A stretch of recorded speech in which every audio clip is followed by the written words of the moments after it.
வணக்கம். இன்னைக்கு நம்ம பார்க்க போகிற சமையல் என்னென்னா ஒரு அருமையான குழம்பு ரெசிபி தான் பார்க்க போகிறோம். புளி இல்லாத சின்ன வெங்காய குழம்பு எப்படி செய்யலாங்கிறத பார்க்கலாம். காரக்குழம்புன்னு கூட வச்சுக்கலாம். இட்லி, தோசை, சாதம் எல்லாத்துக்குமே அருமையாக இருக்கும். நல்லா ஒரு வாரத்துக்கு வந்து ஃப்ரிட்ஜில் வச்சு கூட நீங்கள் சாப்பிட்லாம். டேஸ்ட் நல்லா அட்டகாசமாக இருக்கும். சிம்பிளாக பண்ணணும், ஏதாவது காய்கறி இல்லாமல் குழம்பு செய்யணும் அப்படின்னு நினச்சிங்கன்னா இந்த மாதிரி வெங்காயத்தை போட்டு குழம்பு செஞ்சு பாருங்கள். அவ்வளோ அருமையாக இருக்கும். இதுக்கு வந்து அப்பளம் இல்லை முட்டை ஆம்லேட்டு, கூட்டு, துவையல், பருப்பு துவையல் இந்த மாதிரி வச்சு சாப்பிட்டிங்கன்னா சூப்பராக இருக்கும். ஸோ வாங்க இந்த குழம்பு எப்படி செய்யலாங்கிறத பார்க்கலாம். ஒரு பேன் எடுத்துக்கலாம். பேன் வந்து நல்லா சூடானதும் 1 டேபிள் ஸ்பூன் பச்சரிசி சேர்த்துக்கலாம். நான் வந்து இந்த ஸ்பூனில் தான் எடுத்திருக்கேன். 1 டேபிள் ஸ்பூன் அளவு இதில் வந்து பச்சரிசி சேர்த்துக்கலாம். அதே மாதிரி 1 டேபிள் ஸ்பூன் ஜீரகம் சேர்த்துக்கலாம். 1/4 டேபிள் ஸ்பூன் வெந்தயம், 1/4 டேபிள் ஸ்பூன் மிளகு. கடாய் நல்லா சூடானதும் குறைச்சி வச்சுட்டு நல்லா வறுத்து எடுத்துக்கலாம். நல்லா ஃப்ளேவர் வரணும், அந்த அளவுக்கு வறுத்து எடுத்துக்கலாம். அதே சமயம் வெந்தயம் வந்து கருக விட்டுறக்கூடாது. கருகிடுச்சுன்னா உங்களுக்கு குழம்பு வந்து கசப்பு வந்துடும். அதனால் பொன்னிறமாக வர அளவுக்கு வறுத்து எடுத்துக்கலாம் மீடியம் ஃப்ளேமில். இப்போ வந்து கேஸ் அமர்த்திடலாம். நல்ல ஒரு ஃப்ளேவர் வருது. அமர்த்திட்டு இது வேறு பிளேட்டுக்கு மாற்றிக்கலாம். இதிலே வச்சிங்கன்னா ரொம்ப கருகி போயிடும். இப்போ இதை மிக்சியில் போட்டு நல்லா நைஸாக அரைச்சிக்கலாம். அம்மி இருந்துச்சுன்னா அம்மியில் வந்து நல்லா பட்டு போல் பொடி பண்ணிக்கோங்க. நல்லா டேஸ்ட்டாக இருக்கும். அப்படி அம்மி இல்லாதவங்க மிக்சியில் போட்டு பொடி பண்ணிக்கலாம். இப்போ அதே கடாயில் தேவையான அளவுக்கு எண்ணெய் சேர்த்துக்கலாம். இப்போ பாருங்கள், எண்ணெய் நல்லா சூடானதும் 1 டீஸ்பூன் கடுகு, 1 டீஸ்பூன் சோம்பு சேர்த்துக்கலாம். சோம்பு இல்லை சீரகம் சேர்த்துக்கோங்க. அதோட ஒரு 3 வரமிளகாய் சேர்த்துக்கலாம். கருவேப்பிலை கொஞ்சமாக சேர்த்துக்கலாம். இது எல்லாமே நல்லா பொரியட்டும்.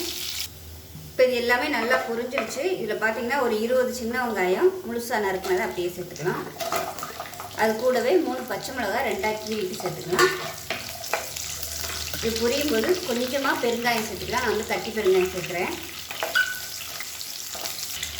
இப்போ இது வதங்கும் போது ஒரு 6 பூண்டு பல் சேர்த்துக்கலாம். உங்களுக்கு பூண்டு எவ்வளோ இருக்குமோ அதுக்கு தகுந்த மாதிரி நீங்கள் நிறைய கூட சேர்த்துக்கலாம். அந்த வெங்காயம் வந்து நல்லா சாஃப்டாக கலர். இப்போ பாருங்கள், வெங்காயம் நல்லா வதங்கிடுச்சு. இதில் 1/2 டேபிள் ஸ்பூன் மிளகாத்தூள் சேர்த்துக்கலாம்.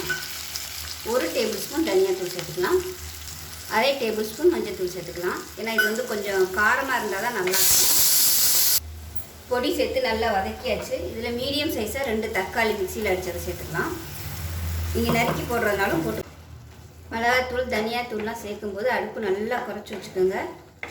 இது நல்லா அப்படியே எண்ணெய் திரிஞ்சு வரட்டும். இதுக்கு வந்து புளி சேர்க்க போகிறதில்ல, அதனால் ஒரு தக்காளி வந்து நான் எக்ஸ்ட்ரா சேர்த்துருக்கேன். இப்போ பாருங்கள், தக்காளி எல்லாம் நல்லா வதங்கி எண்ணெய் விட ஆரம்பிக்குது பாருங்கள். இந்த ஸ்டேஜில் தண்ணி சேர்த்துக்கலாம். தண்ணி வந்து நல்லா சூடு பண்ணிவிட்டு வச்சுருப்பேன். சுடு தண்ணியாக சேர்த்துக்கோங்க.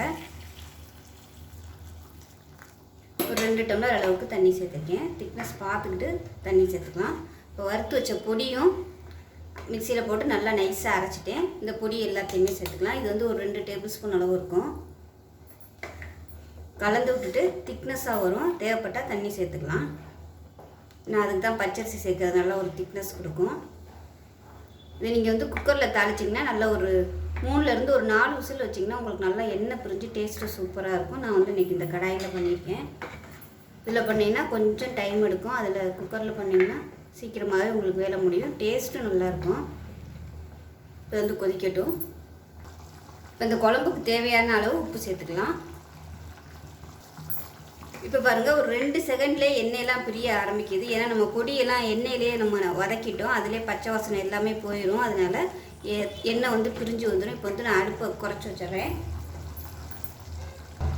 குறைச்சி வச்சுட்டு நல்லா அப்படியே வற்றி வரட்டும். இப்போ நம்மளோட குழம்பு எப்படி இருக்குன்னு பார்க்கலாம். பாருங்கள், நல்லா அருமையாக வந்துருச்சு. உப்பெல்லாம் கரெக்டாக இருக்கான்னு பார்த்துக்கோங்க. திக்னஸ் வந்து கரெக்டாக இருக்குது. ஆறுச்சுன்னா நல்லா திக்னஸாக வரும். கொஞ்சம் உங்களுக்கு தண்ணியாக வேணும்னு நினச்சிங்கன்னா நல்லா கொதிக்கிற தண்ணியை ஊற்றி கொதிக்க விட்டுக்கோங்க. தயவு செஞ்சு பச்சை தண்ணி வந்து ஊற்றுவேன்னா டேஸ்ட் வந்து அப்படியே மாறி போயிடும். அவ்வளோதான், அருமையாக இருக்கும். சூடான சாதத்தில் போட்டு சாப்பிட்டோம்னா இட்லி தோசைக்கெலாம் கூட சூப்பராக இருக்கும்.